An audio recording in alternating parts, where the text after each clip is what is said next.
Welcome to Return of the Hack, the discussion series that brings you cyber stories behind the technology.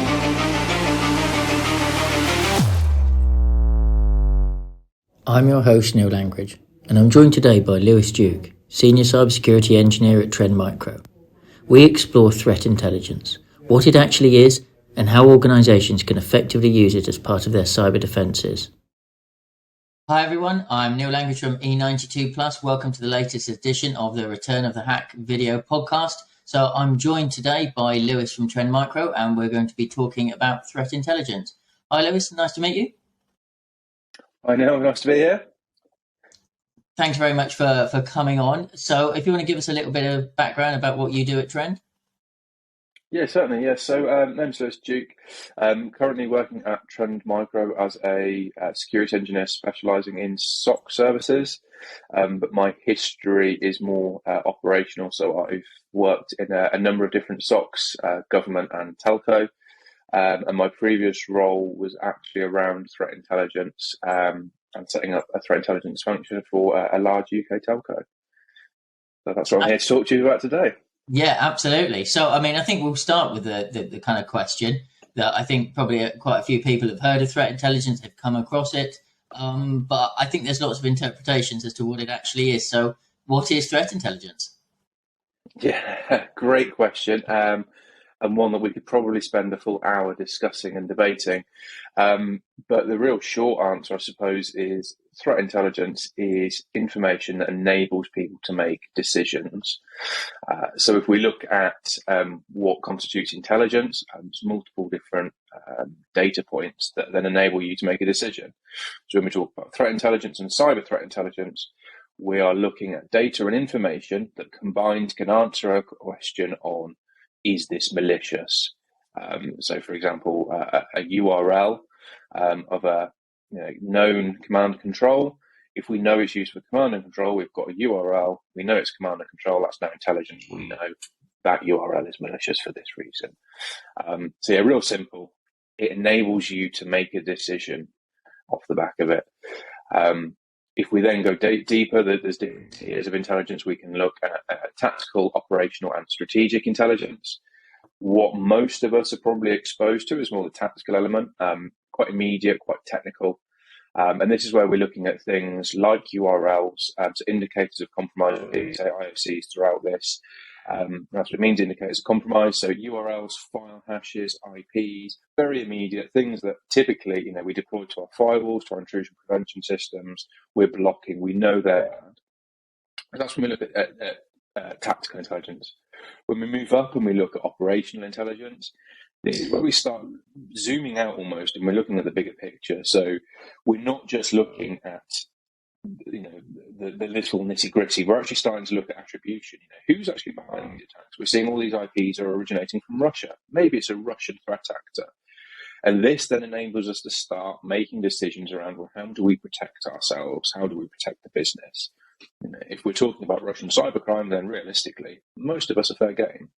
But if we think, actually, this is more linked to a threat actor that's maybe active in South America, we haven't seen much targeting outside of South America, and we're based in Europe, we can then start to go, okay, they might be a threat, but they're not a threat to us. They're not a threat to our sector. So we can start making decisions and not, deploying a load of, quite intrusive security controls to protect us against this particular threat actor, because we don't need to.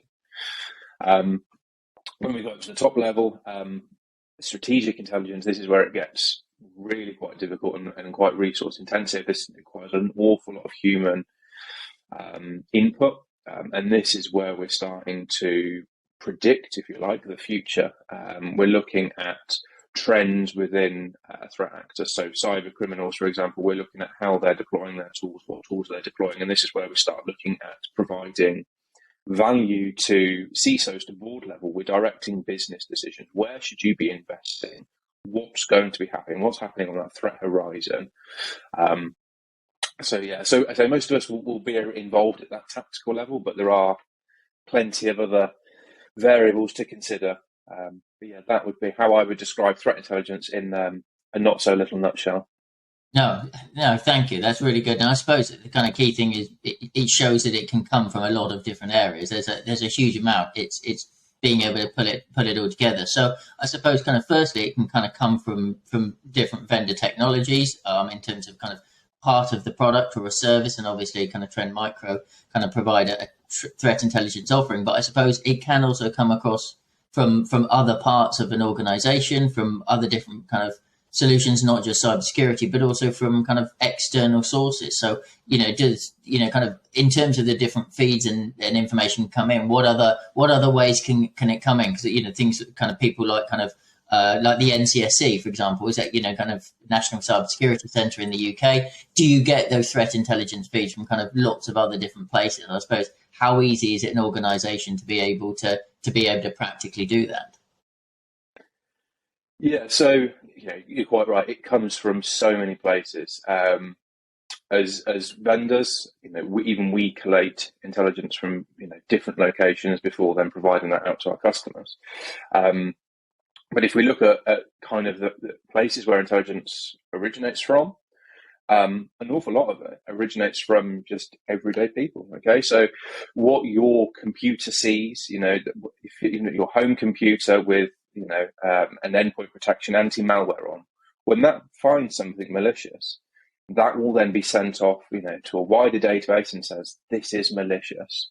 There are URLs such as URL scan, virus total, massive databases that essentially are just logging this is known malicious. And as I say, those feeds are coming from everywhere. It can be from my personal computer here to an organization. So for example, Trend Micro, we've got our smart protection network, so we're analyzing so many different artifacts a day. It's difficult to put a number on, but I think so far in 2022 we've something like 63 billion threats have been blocked by smart protection. That's just an idea of the numbers that are being analysed. But when we get all of this information, we then feed it back down, okay? And an organisation can get stuff from a vendor, so you can sign up to Trend Micro and get ours. But equally, there are threat intelligence sharing communities, and they're sector-wide. So from a previous experience, I had the privilege of working with telco sharing communities, and some of those are more local, so they're like-minded businesses working together, sharing information on attacks that they've seen. Maybe they've been targeted, or they've had a breach, and they actually then are able to share some of those artifacts and how that breach occurred to then better protect the others. Because if one organisation is getting hit by a threat actor, it stands to reason that the others have at least been targeted, have been assessed by the threat actor. So that's one way. And then equally, you mentioned the NCSC. Yes, we do get intelligence from there, and also from the likes of the NCA, so the National Crime Agency.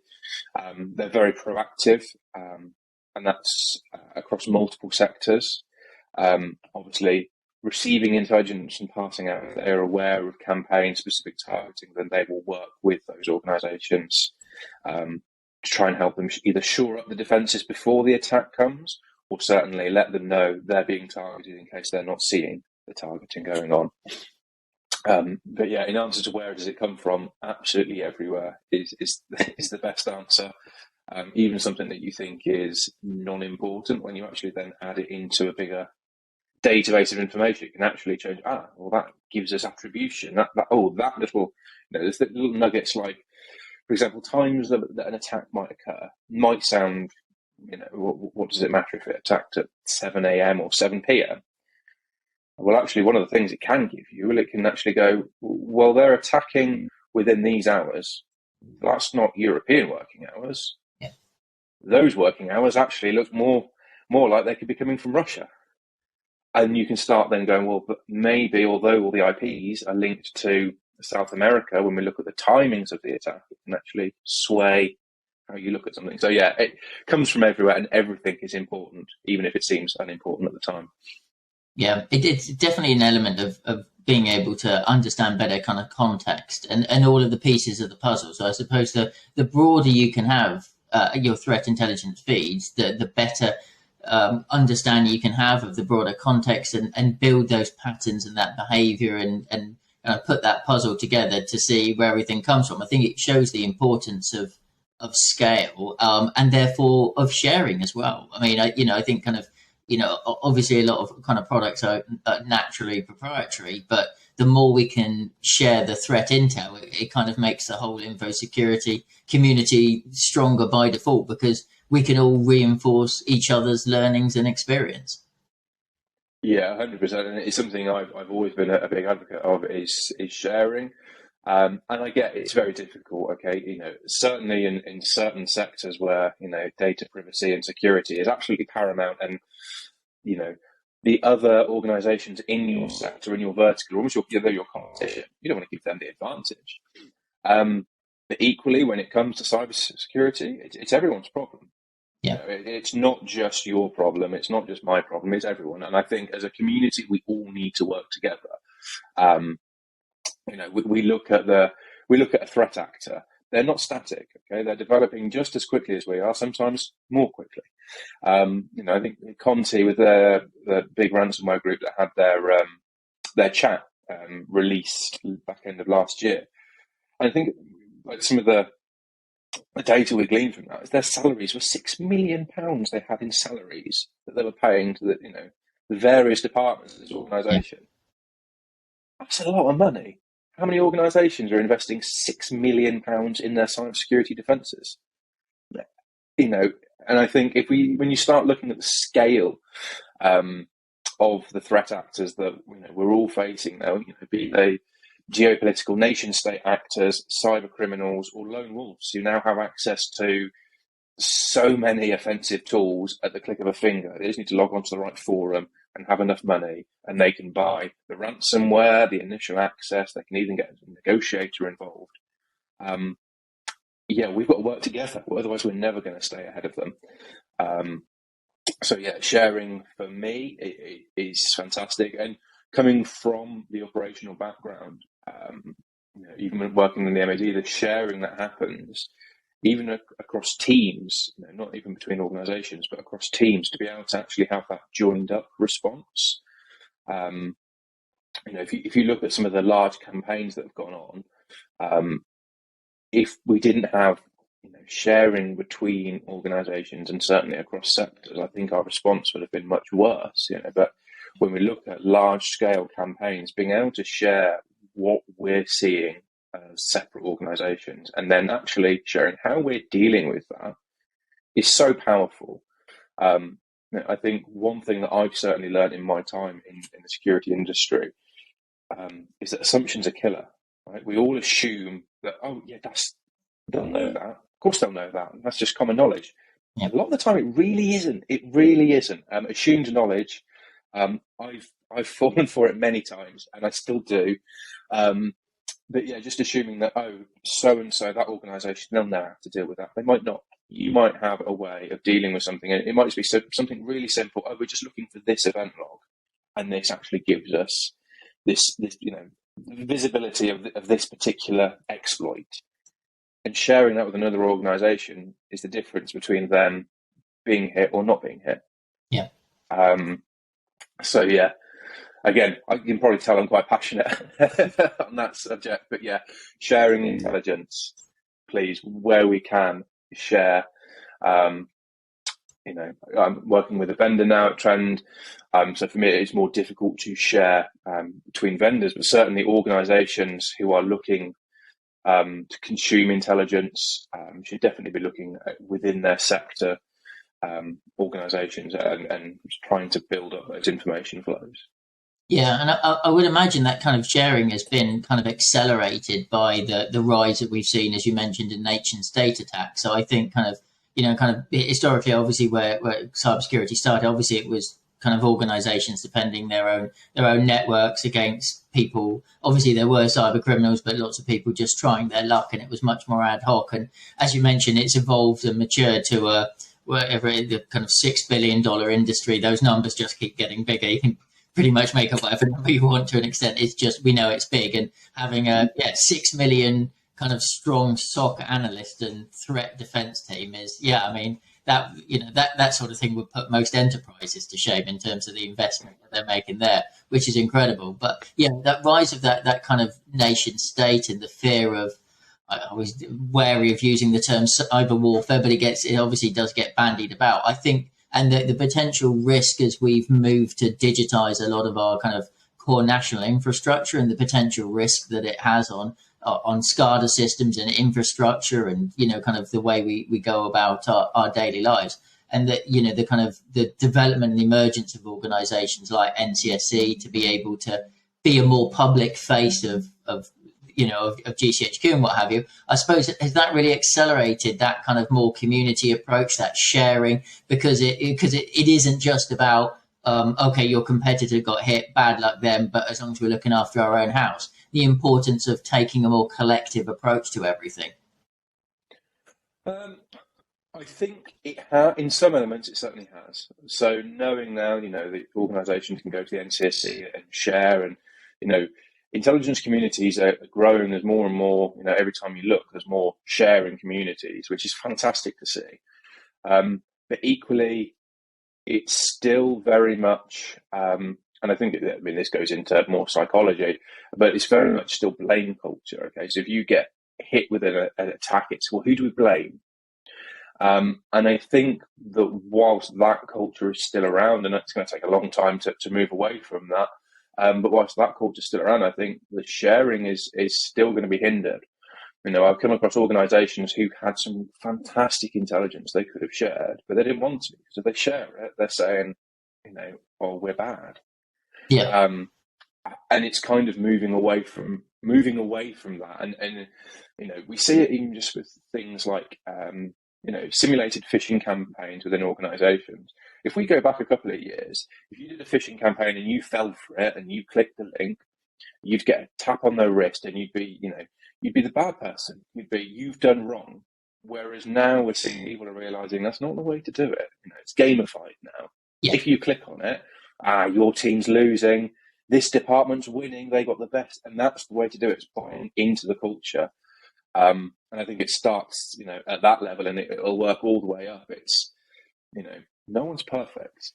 And we've been saying for a number of years now, when it comes to being breached, it's not a question of if, it's a question of when. You should always assume that you have been breached. And if you haven't, you're very lucky. But when we look at the sophistication of the attacks that are targeting us now, it's incredible. And, what used to be, solely nation state tools, and you'd go, well, you can't protect against nation state. It's always been pretty much a given in cybersecurity. When you start talking about nation state actors, you go, well, not really. If they want in, they're going to get in because they have the resource, the capability, etc., etc. But when you look, down the ladder, and we start looking at cyber criminal activity now, well, they can now get their hands on what was purely available to nation state. You look at tools such as Cobalt Strike. That was a nation state tooling. Well, you or I could go and get that now. Half an hour, I can probably have that on my machine. Yeah. Well, when you start looking at now the capabilities that what were the lower threat, if anything, now they're the higher threat, because they're less worried about making noise.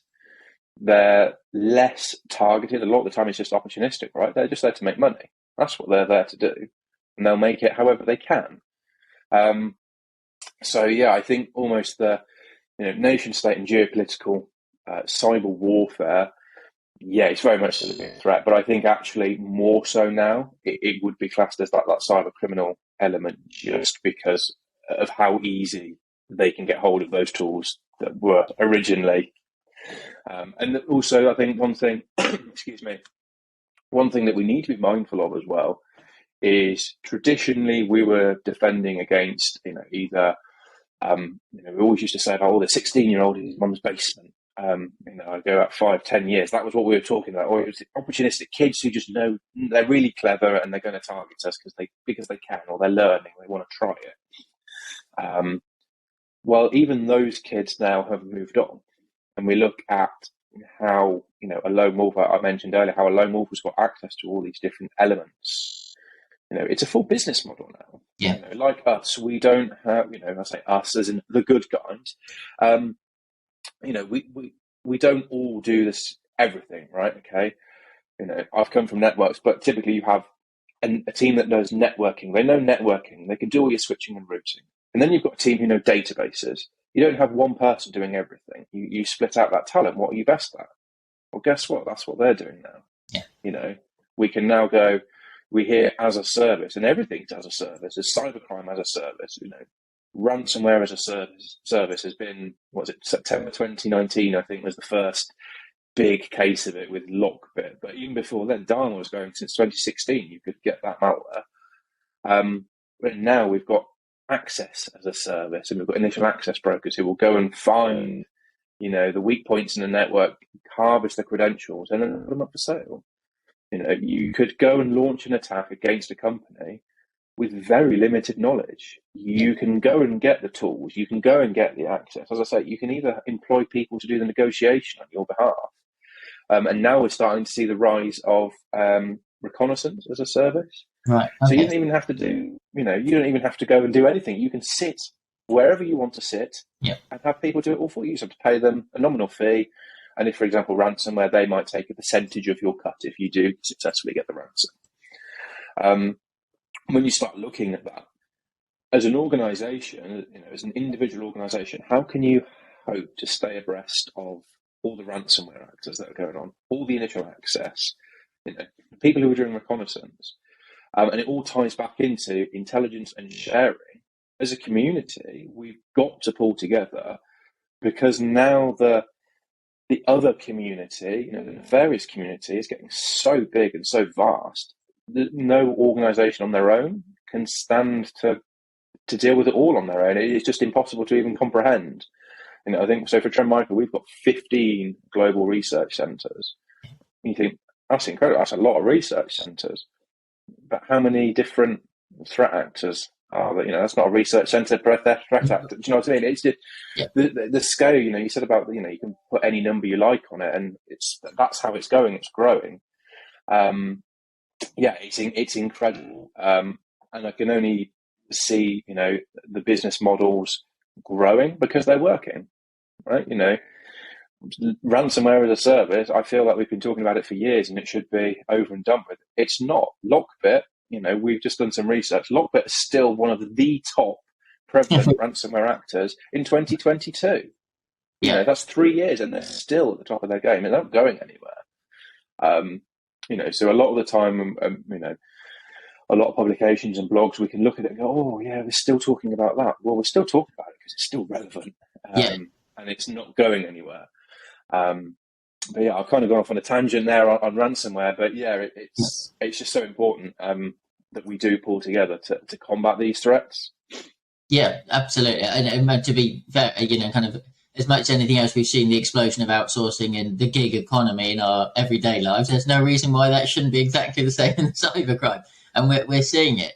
And I just thought when we're talking about the sharing as well, I think one of the biggest challenges is that the time that we ideally want organizations, kind of, just normal small businesses, to be able to share and contribute is arguably when they're at that most vulnerable. You mentioned earlier about, that challenge of nobody wants to admit that they've got breached. I think that kind of naming and shaming is improving. I think maybe a part of that has come out for a number of reasons of people being a little bit more honest and open. And I think the InfoSec community is kind of definitely, I've seen a lot of maturity and improvement in that. But I think also because we've seen the IT community increasingly targeted through supply chain attacks, whether it's SolarWinds or Kaseya, and the need to be very kind of open and honest and a bit more humble about these things. But and therefore kind of acknowledging that let's all not just kind of criticize and point fingers. Let's be open. But the time when you want to be sharing, I imagine, is that right? That obviously when you've just been hit or compromised, that's kind of, it's fresh and that's the most valuable. But that's the hardest point. When you've just been hit, the last thing you want to do is share that intel because you're feeling awful. You're in a desperate panic to try and get your business back up and running. You've got to communicate to your customers, but you want to protect your organization moving forward. You've potentially still got data to restore. You're worried maybe that you might have to pay a ransom. The last thing on your mind is, okay, let me find out how other people can benefit from this horrendous situation. But ironically, I imagine that's the time when actually some of that intel could be most valuable. Yeah, absolutely. And yeah, you hit the nail on the head. It's you feel that you're most vulnerable, and then you're being asked to share, or you feel like you should share. And I think that's what it comes down to. It's trust, right? Yeah. You need to be able to trust who you're sharing that intelligence with. And I think that's where government organisations like the NTSC have such an important role to play. It needs to be a place where you can just go and say, I've been hit, and share that intelligence with them so that they can pass it out to other organisations.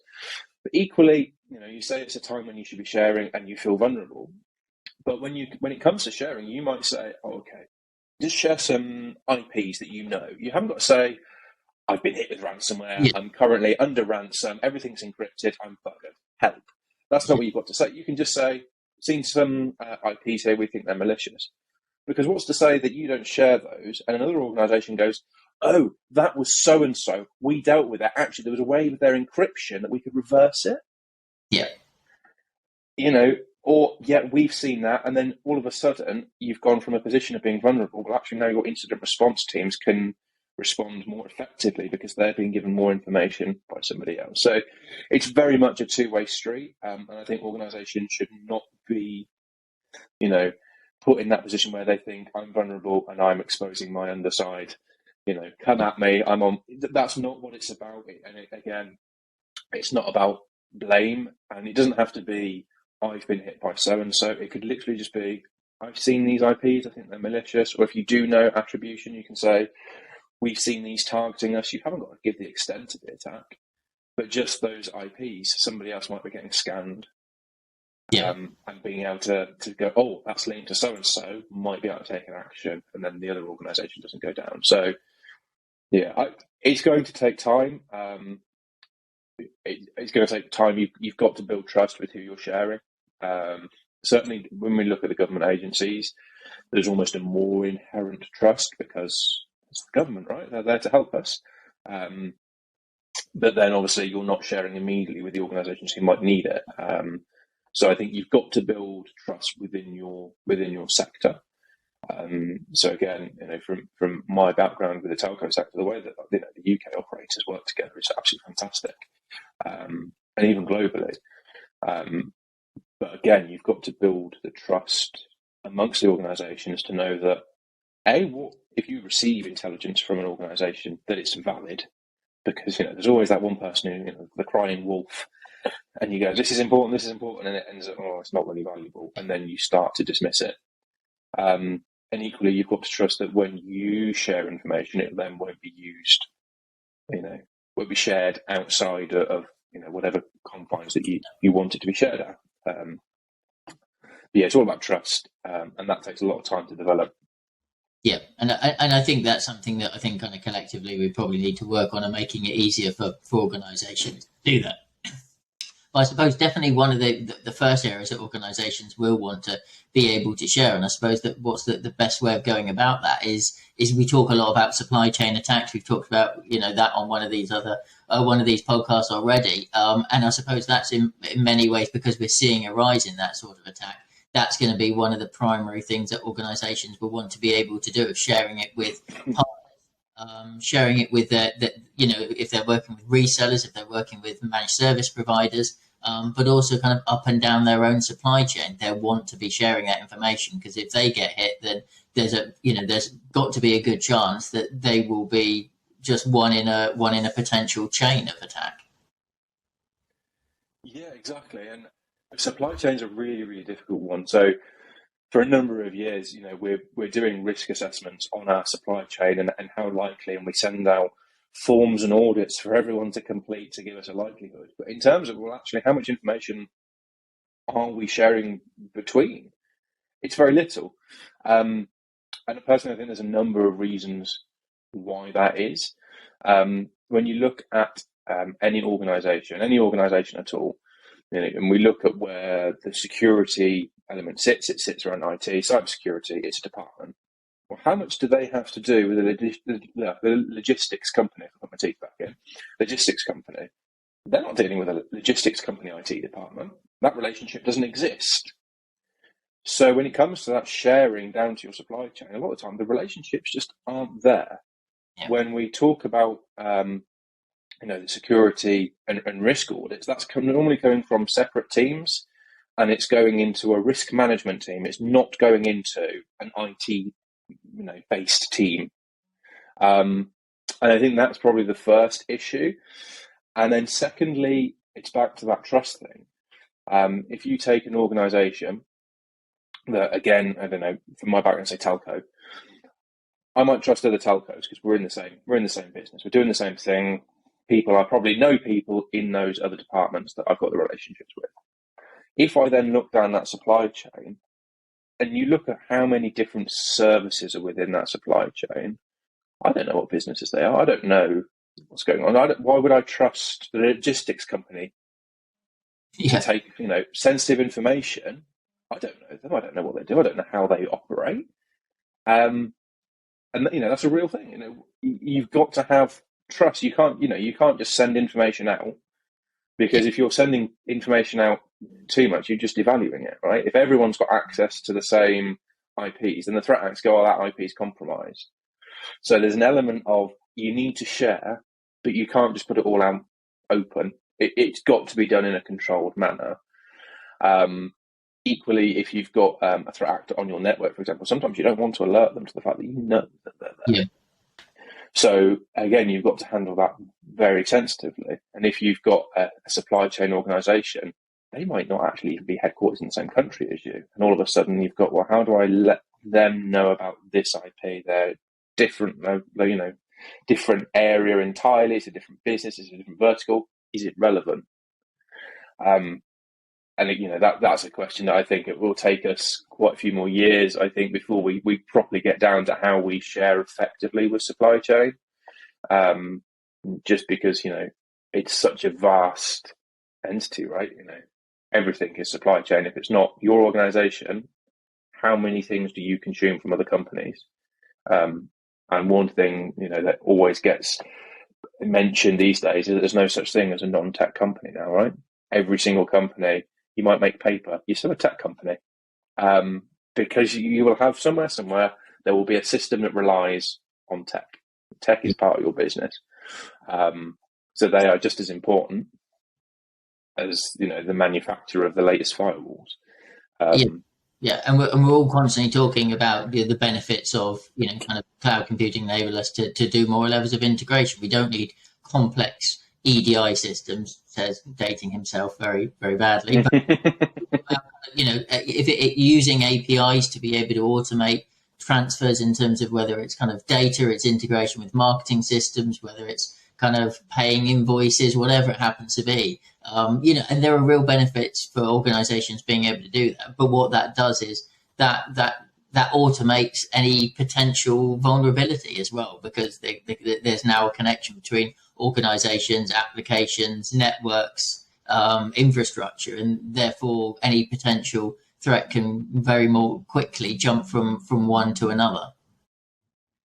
Yeah, 100%. And, I think this is where, so we're seeing over the last couple of years, we're seeing a big rise in zero trust.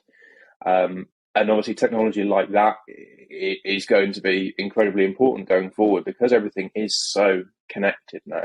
Like you say, we've given access, cloud-based. Okay, it's not as simple as that, but we have given everybody access to all the data. It's all there. It's just whether you've got the right credentials to access it effectively, right?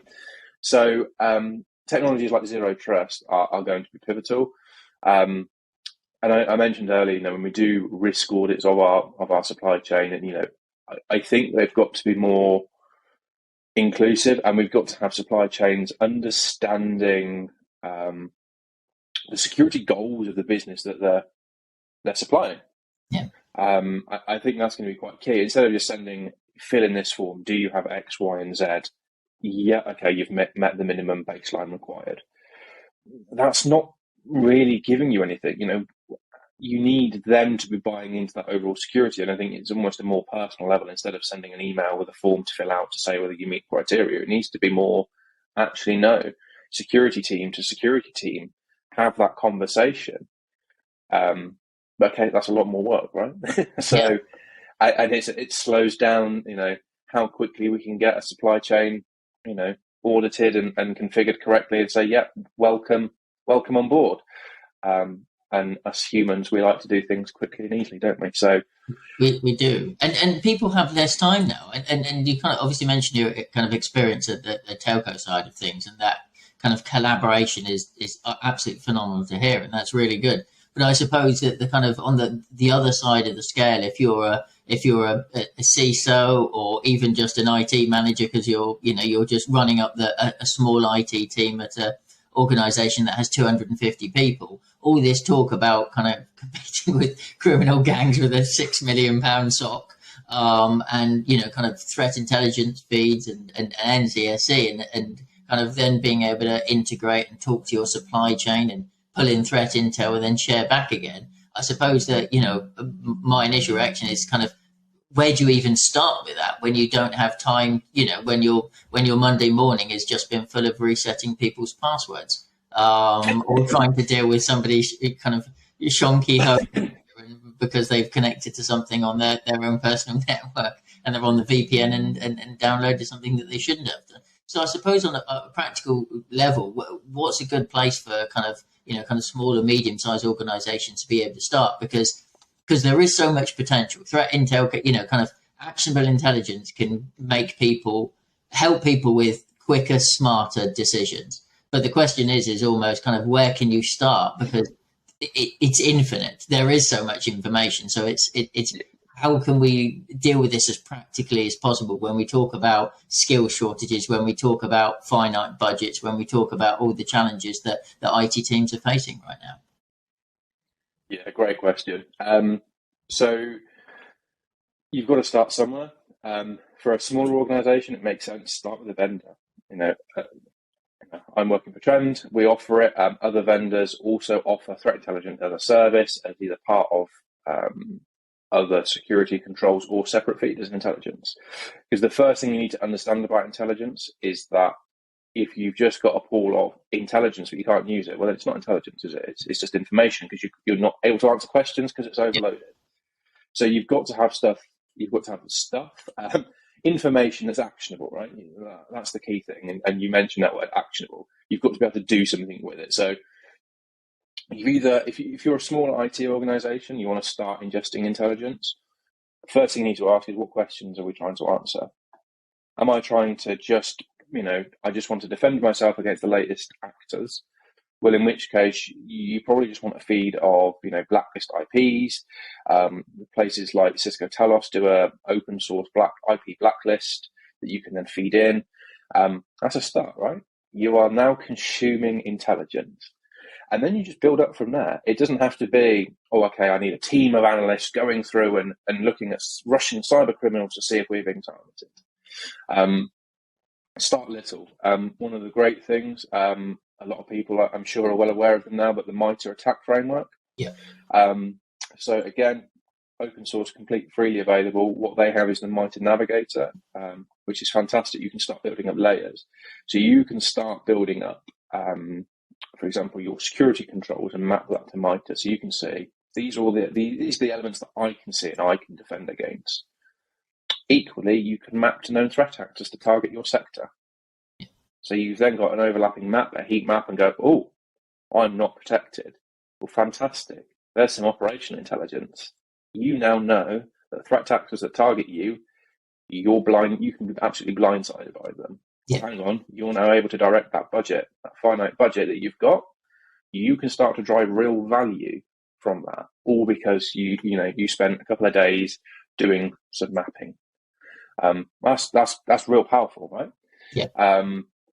Not only for your security team, because they're going, thank God, I can now protect the environment successfully.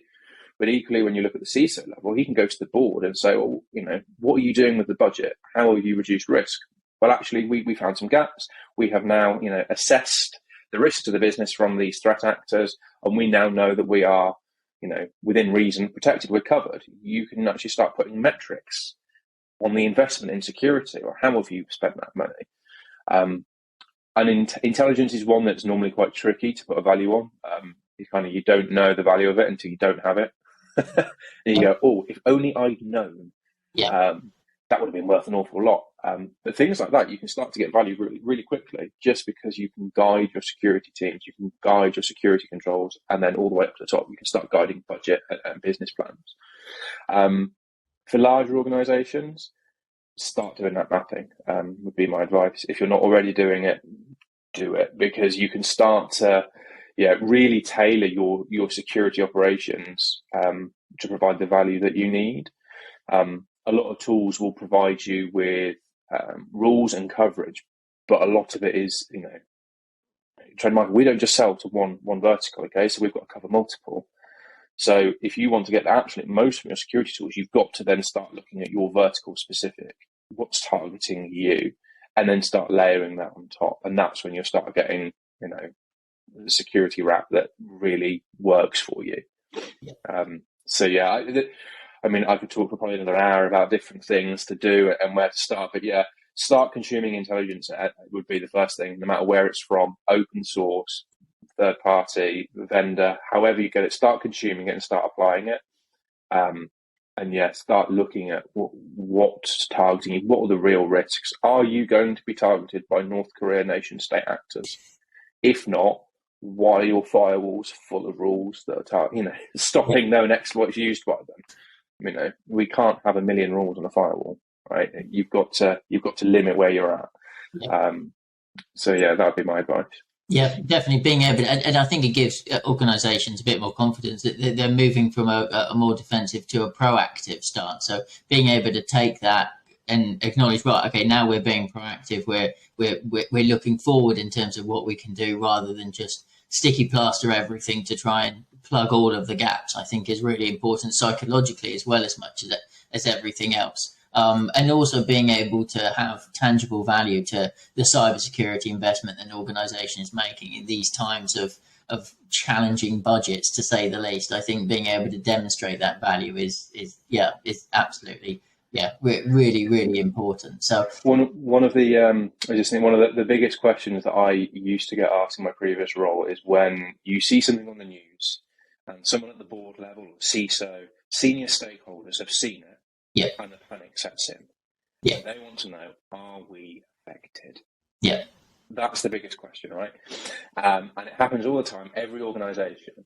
And the value of threat intelligence is that you can answer that quickly. So, for example, in our Vision 1 platform, we have campaign intelligence, where you can actually then go and look at the different threat actors that are currently active and look by targeted sector, countries that they operate in. So you can go in and actually have a look and go, oh, okay, we've seen this by Gamma, we've seen this big campaign. We're being asked, are we affected? This campaign, targeting Latin America. It's okay, calm down, we're okay. The value on that, you cannot put a price on, because it makes your security team, feel like, yes, we've answered a question. You've got a win in. You're not being targeted. That's still a win, right? You feel confident because you can answer that question. At the board level, the senior stakeholder, you've got some trust now. Oh, my security team, oh, that's really good. You've built that relationship up. You've also then been able to immediately, allay any worry of risk to the board. Those kinds of just being able to say, no, it's okay. We're monitoring it, but we're not affected.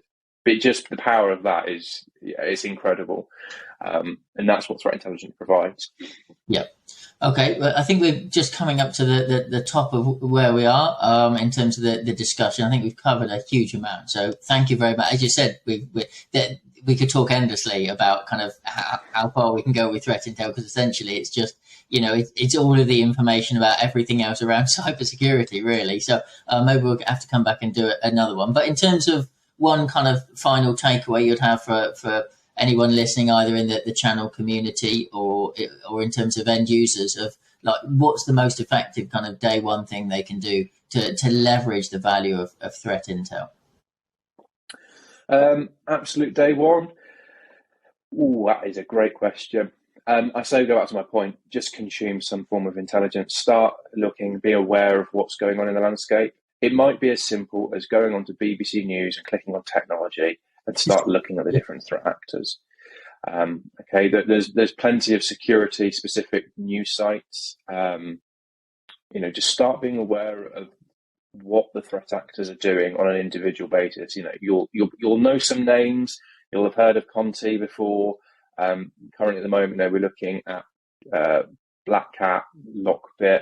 Just start being aware of those names, and when you hear those campaigns, just that little bit of information. It's amazing the power that a little bit of information can do. And then if you can, start ingesting some feeds. There's plenty of open source feeds. Start ingesting them and using those feeds within your security controls. It will help you. Brilliant. Smashing. Well, thank you very much, Lewis. Really appreciate it. Thanks for having me, Neil. Smashing. Thanks everybody for listening.